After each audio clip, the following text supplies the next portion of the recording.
Olá, queridos amigos telespectadores que assistem a TV Câmara de Tupã. Voltamos a apresentar o programa Mão na Roda e hoje estamos recebendo o professor Dr. Alan Casimiro, que no primeiro bloco já falou da sua trajetória de vida pessoal, profissional e acadêmica também. E nesse segundo bloco vamos falar um pouco sobre a inteligência artificial, né, que é um assunto que você trabalhou bastante no seu mestrado, doutorado, né, Alan? E, aliás, para começar, o que é então essa tal de inteligência artificial? Você sabe que está muito na moda, professor, o pessoal falar inteligência artificial. Tudo que a gente não sabe como é que funciona agora, a gente chama de inteligência artificial.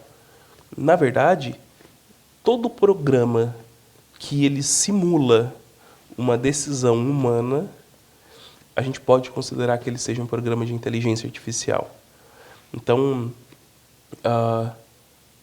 uma calculadora que ele faz contas simples ou complexas, se a gente for considerar uma calculadora científica, de uma forma muito simplória, a gente pode falar que ela é uma inteligência artificial.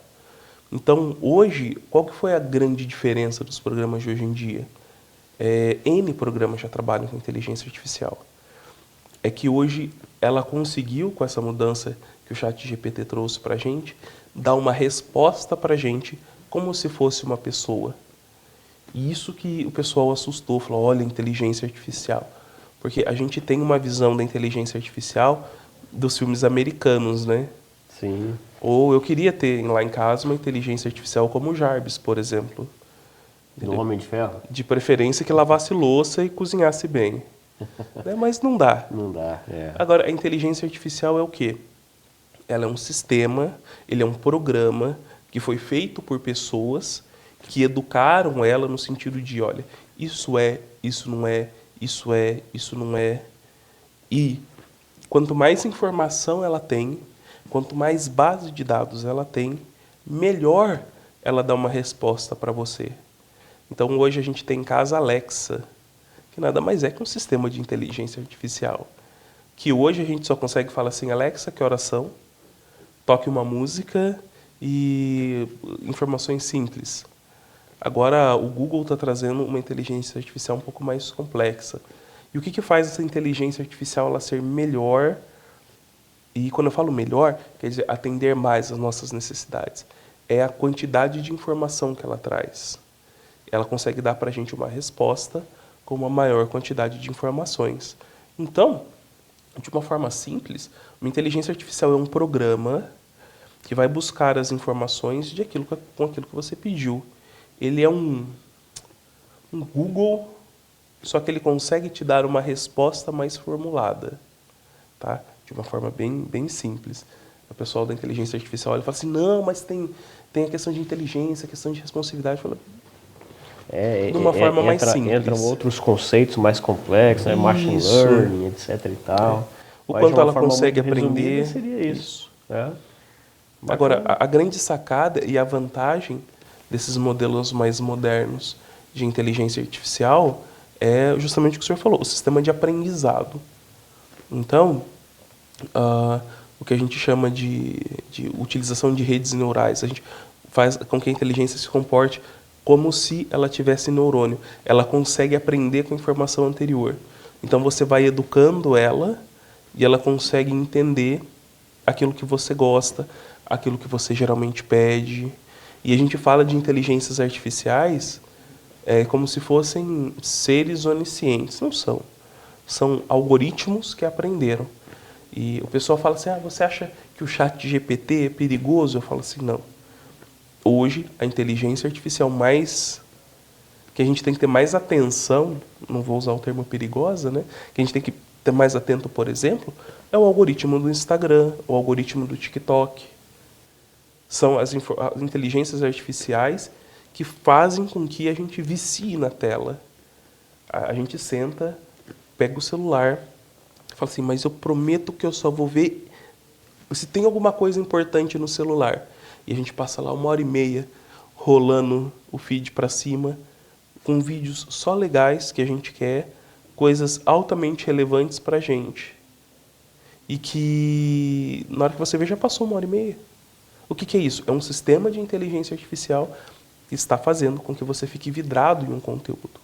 Qual que é a intenção dele? A intenção deles é vender os anúncios, que a cada 6, 7, 8 imagens que você vê, tem lá um anúncio pago. Então, isso, às vezes, é mais perigoso do que uma inteligência, porque você, eu, nós temos essa convicção, mas às vezes os nossos filhos, que são crianças, que são adolescentes, ele não consegue. Aí a gente vai criando a criança dentro dessa bolha de percepção e ela não entende, ela começa a achar que tudo que existe no mundo é aquilo que ela vê no celular. E, na verdade, é a inteligência artificial do celular, o que a Meta, né, que é a empresa do Facebook e do Instagram, chama de algoritmo, que dá para a impressão que é só um número. Não, é uma inteligência artificial que está vendo aquilo que você gosta. Se você olhar no meu celular, entendeu, vai ter comida e pescaria.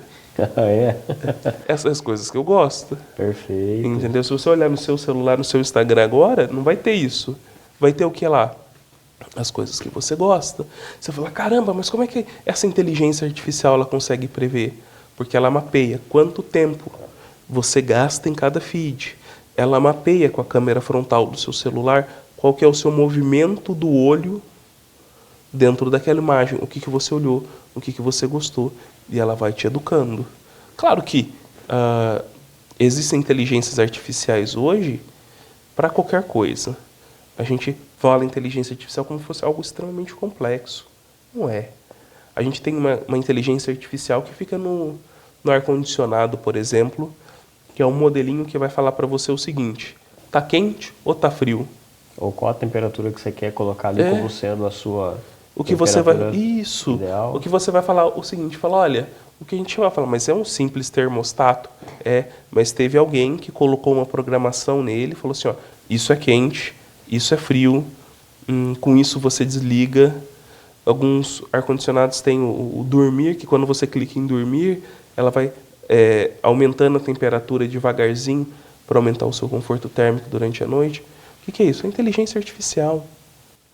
A máquina que você tem na sua casa, que quando eu era criança, era aquelas máquinas de lavar de madeira, que ela só batia. Certo. Entendeu? O que a máquina faz? Bate. Hoje, a máquina ela consegue pesar a roupa, ela sabe se a roupa for branca, ela bate de um jeito, se for roupa frágil, ela bate do outro. Então, são sistemas programados que fazem com que uma máquina se comporte de uma maneira. Isso é um sistema muito simples de inteligência artificial. Agora, a gente tem sistemas de inteligência altamente complexos. E a gente chega no ChatGPT-4, por exemplo. Foi lançado em dezembro do ano passado, salvo engano, o ChatGPT 3,5, que o grande diferencial dele não é como ele buscava informação, é que ele conseguia dar para você uma resposta mastigada dessa informação. Porque uma ferramenta inteligente de busca, a gente já tinha o Google. Sim. Você digitava, ele ia lá buscar e ele te dava. Qual que foi a grande sacada? Ela pegar essa informação, processar e te dar uma resposta pronta. E às vezes ela erra. Sim, às vezes erra assim. Já fiz alguns testes e me surpreendi. Quais testes assim, que você já fez que você surpreendeu, ou de forma positiva ou negativa, com o ChatGPT? Eu estava fazendo teste para dar palestra no Pinch of Science. Eu perguntei se o Palmeiras tinha Mundial. E aí? Ela respondeu que tinha 2. É mesmo? O de 1950 alguma coisa.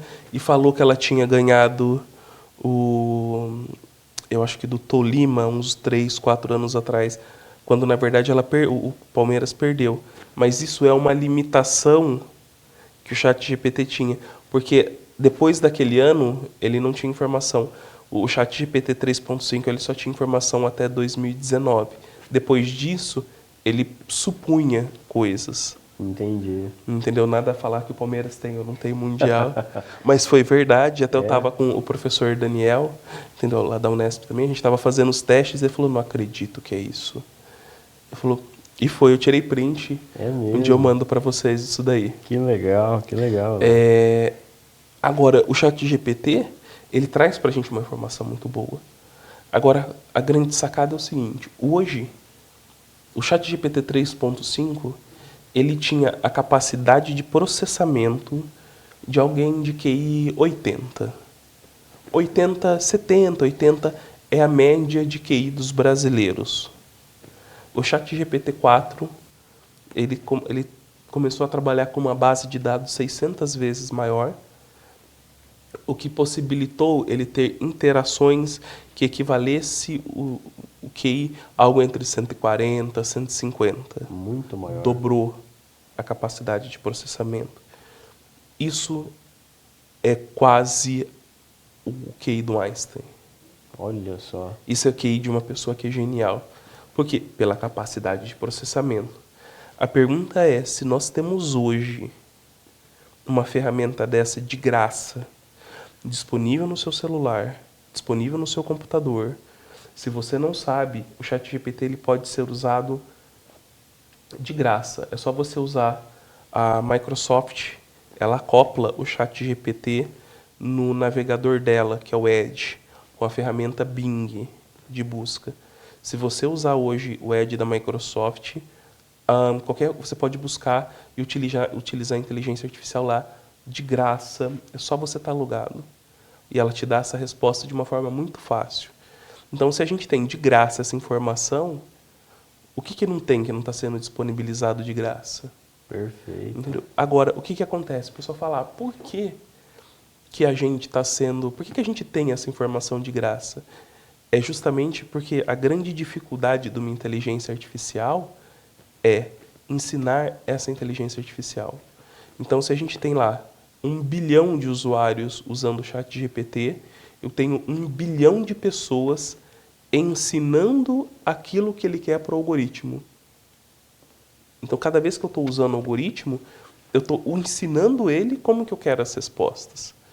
Entendeu? Então, hoje, eu falo, eu quero fazer um discurso. Você fala, Paulo, eu quero fazer um discurso. Eu quero que você faça um discurso como se fosse eu. Você fala para ele, olha, está aqui 10 discursos que eu falei. Você joga lá 10 discursos e ele vai fazer um discurso muito parecido com aquilo que você faria. O que você fez? Você usou o aprendizado da máquina, o sistema de redes neurais, e ensinou como você quer. Isso é a grande sacada. Perfeito, muito bom. Ô, Alan, e falando dessas inteligências artificiais aí que estão na moda, que são acessadas, né, pela internet, tem o ChatGPT, claro, né? Tá bem famoso, mas existem outras também, né? Você pode falar brevemente outras que inclusive você já utilizou e para que você utilizou elas? Professor, hoje a gente tem várias empresas trabalhando, tá? Tem a Bard, que é do Google, está quase sendo lançada, vai ser um concorrente muito forte do ChatGPT. O ChatGPT e o Bard eles servem para geração de textos. Agora a gente tem outra ferramenta que é a DALL-E e a Midjourney. A DALL-E é da empresa do ChatGPT, que ele gera imagens.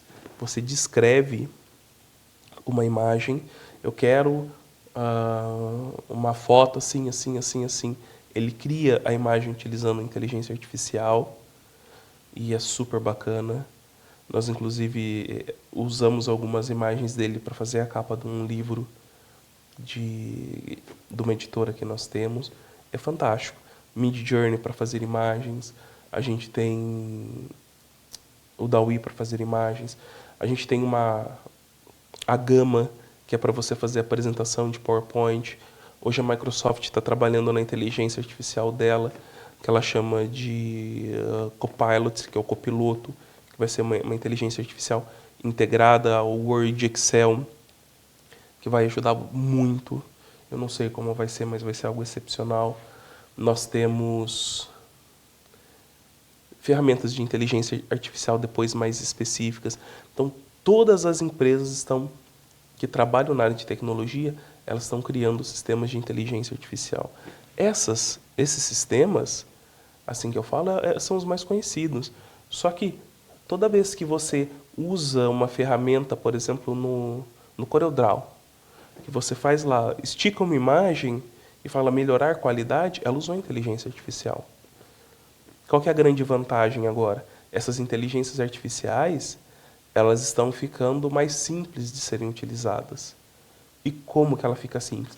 Justamente que as pessoas vão usando e vão educando essa inteligência. Olha, muito legal. E uma preocupação que existe, né? Quais os perigos que a gente tem dessa inteligência artificial, se ela pode roubar o nosso emprego ou não. Ou como que a gente pode utilizar a inteligência artificial também a nosso favor, né, para melhorar o nosso desempenho no nosso trabalho? Existe esse risco?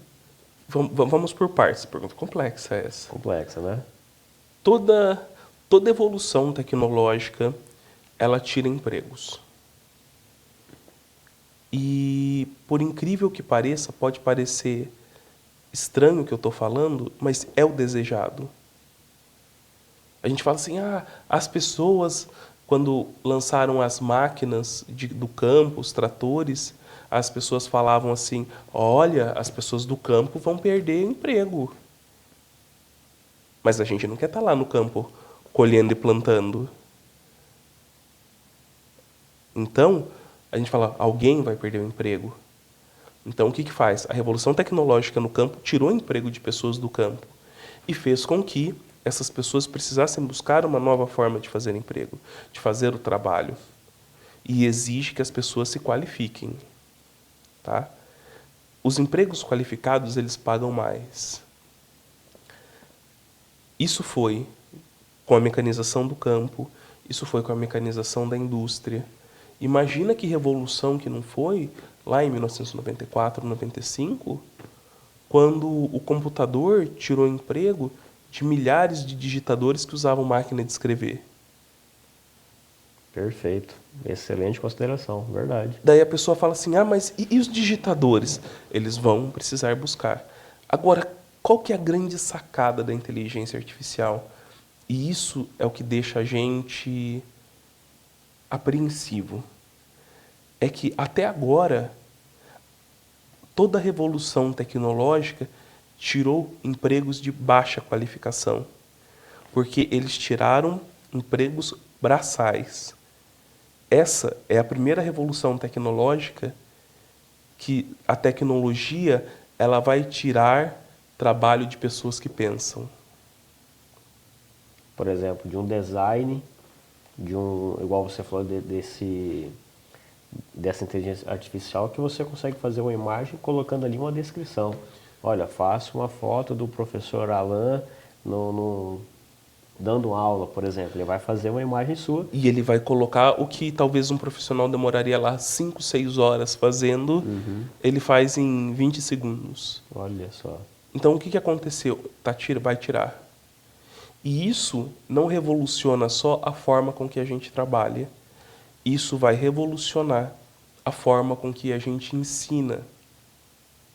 Então, essa metodologia de ensino que a gente tem, esse cartesiano, sala de aula, senta, aprende, isso acabou.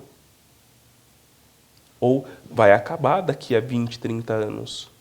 Essa necessidade de eu pegar o meu conhecimento, falar para você pegar, ter que fazer uma prova, e isso acabou com a inteligência artificial. Porque você deixou de ser o detentor daquele conhecimento.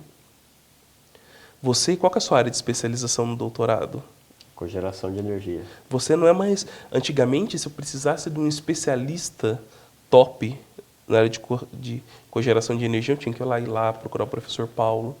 Daqui a 20 anos, eu vou ter uma inteligência artificial que, se hoje tem um QI de 150, daqui a 20 anos ele vai ter 100 vezes isso, e ele vai conseguir analisar uma grande quantidade de dados e vai ser muito mais inteligente. E o nosso papel nisso enquanto professores? Tanto que a gente tem que modificar a forma com que nós ensinamos. Aí tem 2 tipos de pessoa. Aquele tipo de pessoa que vai falar assim, olha, a inteligência artificial nunca vai substituir o professor. E eu vou continuar dando aula do mesmo jeito. Eu prefiro ser do segundo tipo, que fala que a inteligência artificial ele é o computador substituindo a máquina de escrever. E eu já começo, desde agora, a ensinar como os meus alunos devem usar isso. Então, nas minhas matérias de marketing, nas minhas matérias de planejamento estratégico, eu ensino os meus alunos a como trabalhar com isso. Como é que eles vão fazer, como eles vão gerar. Porque a função de geração de ideia, eu tenho inteligência artificial. Mas a função estratégica, o feeling de aplicação no caso concreto, isso ele ainda não tem. Aquilo de entender a variável, de capturar a necessidade, de olhar no olho, entender o que você precisa enquanto empresário. Então, a gente tem que ensinar isso. Tanto que meus alunos, uma das coisas que a gente trabalha no curso de administração, dos pilares, é o empreendedorismo. Então, a gente trabalha desde o primeiro ano ensinando o aluno a ser empreendedor.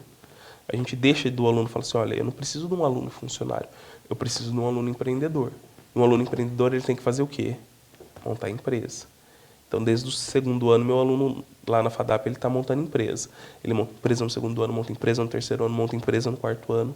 E esse ano, meus alunos começaram a utilizar a inteligência artificial para montar empresa. Então, que tem um grupo de alunos que o trabalho deles é marketing para nutricionistas. Como é que os nutricionistas podem usar o marketing? E eles criaram um livro ensinando marketing para nutricionistas utilizando inteligência artificial. É mesmo? O livro escrito totalmente com inteligência artificial? Ele não é escrito totalmente, professor. Muita gente acha que fala assim, olha, vamos escrever um livro com inteligência artificial. Olha, inteligência artificial cria um livro, aí aparece o livro pronto e fala, assim. tcharam! Você vai colocando os temas ali, ele vai Você precisa discorrendo. direcionar, escrever, corrigir, reescrever. Mas grande parte do conteúdo, daquela parte chata de digitar, de introduzir, ele foi feito com inteligência artificial. Olha só, um livro aí de mais ou menos quantas páginas? 80 páginas. 80 páginas? A aplicação, entender o que o cliente quer, isso ainda fica com a pessoa. Imagens também, inteligência artificial? As imagens foram usadas em inteligência artificial. Olha, texto e imagens, então, utilizando as ferramentas de inteligência artificial para apoiar esse trabalho. Isso. Que legal. Ele é um livro que ainda está em revisão. Depois o senhor pode mostrar a capa no programa, não pode mostrar ele ainda. Perfeito. Que a gente está em revisão. Porque a gente ainda tem uma coisa muito séria que não está sendo discutida, é essa questão de direitos autorais, daquilo que é gerado com auxílio da inteligência artificial. A gente não sabe como vai ser, se é livre, pertence a quem, ou se a inteligência artificial utilizou, de quem que é. Ou eu posso me apropriar ou não. Entendi, perfeito. Teoricamente, você está pegando o conteúdo que foi gerado ali pelo chat GPT, um exemplo. O autor não seria você, né? Mas então, nesse caso, por exemplo, não foi tudo que foi gerado. Entendi. Algumas coisas você direcionou, você construiu e explicar o que é de quem ainda. Isso ainda é uma discussão ética que a gente vai ter. Ética e legal que a gente vai ter para entrar na academia. Entendeu? Pensando do ponto de vista funcional. De quem que é a informação? Perfeito. Ele pode vender essa informação? Claro que na faculdade a gente usou isso para fins didáticos. Sim, mas se fosse para fins comerciais, como que isso ficaria, né? Mas a gente já tem livros na Amazon feitos só por inteligência artificial, estão sendo gerados e estão sendo vendidos. Olha só. Entendeu? E quem que é o detentor ainda? Ainda isso é uma discussão muito grande, professor. Muito bom. Tanto aqui no Brasil a gente não tem, até nos Estados Unidos a gente não tem, por ser muito recente. Sim, não tem uma regulamentação quanto a isso ainda. Excelente. Mas, assim, para finalizar, eu acho que a gente tem que ensinar a utilizar essas ferramentas, então, isso, né? Entendeu? Porque a forma com que a gente fazia conhecimento vai mudar com a inteligência artificial. E isso deixa, no meu pensar, uma situação que a gente pode ter um futuro muito promissor, da mesma forma que a gente pode ter um futuro muito complicado. Porque antigamente a gente era obrigado a pensar. Então, no começo da evolução humana, a gente precisava mais fazer força do que pensar. Daí depois a gente evoluiu e precisava mais pensar do que fazer força. Sim. E agora a gente está numa sociedade que a gente não precisa nem pensar nem fazer força. E aí o que sobra então para a gente fazer? Como vai ser a evolução do ser humano? Tanto que estudos mostram que essa é a primeira geração que ela está emburrecendo. O QI das nossas crianças, dos filhos, estão sendo menores do que os pais. E isso que a inteligência artificial não está nem no ápice.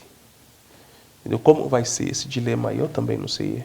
A gente está muito no começo para pensar isso. Excelente, vamos ter que deixar esse tema para uma próxima entrevista então, Alan. Quem sabe daqui uns 10, 15 anos a gente volta aqui, faz uma entrevista sobre essa temática, o quanto que a inteligência artificial evoluiu né, nas nossas vidas, na nossa sociedade também, né?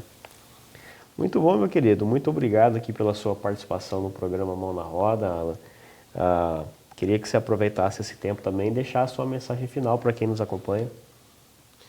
Eu gostaria de agradecer o professor pelo convite, agradecer vocês, nossos telespectadores, pela audiência e falar para que vocês não tenham medo de usar a tecnologia.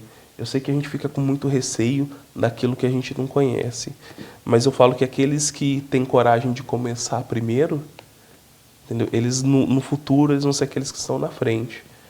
Então, vocês pais, ensinem tecnologia para os filhos. Não é deixar ele no celular, é ensinar tecnologia. Os professores ensinem tecnologia para os alunos, mesmo que isso tenha que mudar a nossa forma de aprender. Que a gente esteja preparado para toda essa mudança tecnológica, que a gente esteja preparado para esse futuro que vai começar, que eu também não sei como vai ser. Tá bom? Muito obrigado e um abraço a todos vocês. Excelente, Alan. Muito obrigado mais uma vez pela sua participação aqui no programa Mão na Roda. E para vocês, queridos telespectadores que nos acompanham, né? Até reforçando essa frase que o nosso querido entrevistado de hoje deixou, né? Para que você não tenha medo, né?